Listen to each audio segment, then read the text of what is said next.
काँग्रेस नेते राहुल गांधी यांच्या केसालाही धक्का लावण्याची कोणाची हिंमत नाही।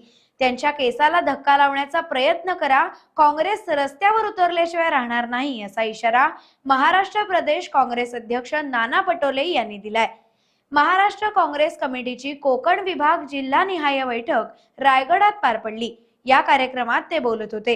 कार्यक्रमाला काँग्रेस नेते तथा विधानसभेचे विरोधी पक्षनेते विजय वडेट्टीवार, काँग्रेस नेते माजी कॅबिनेट मंत्री बाळासाहेब थोरात तसेच महाराष्ट्र प्रदेश काँग्रेस कार्याध्यक्ष व माजी मंत्री नसीम खान, काँग्रेसचे कोकण विभागाचे काँग्रेस नेते व माजी मंत्री हुसेन दळवाई, रायगड जिल्हा काँग्रेस अध्यक्ष महेंद्र घरत तसंच महाराष्ट्र राज्याचे कोकण विभागातील विविध जिल्ह्यातील काँग्रेसचे पदाधिकारी, नेते, कार्यकर्ते व महिला पदाधिकारी मोठ्या संख्येने हजर होते।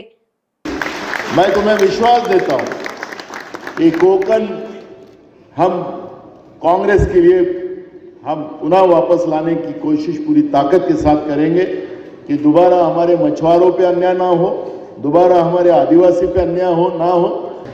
मी आताच्या घटना सुद्धा, कारण की रामायण आणि महाभारत हे या युद्धामध्ये आपल्याला प्रेरणा दिली।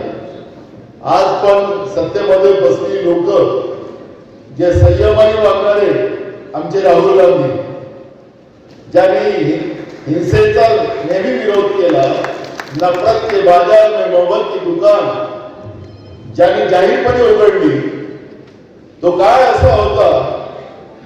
टाइम्स डिजिटलला लाईक करा, शेअर करा, सबस्क्राइब करा आणि बेल आयकॉन दाबायला विसरू नका। Times digital.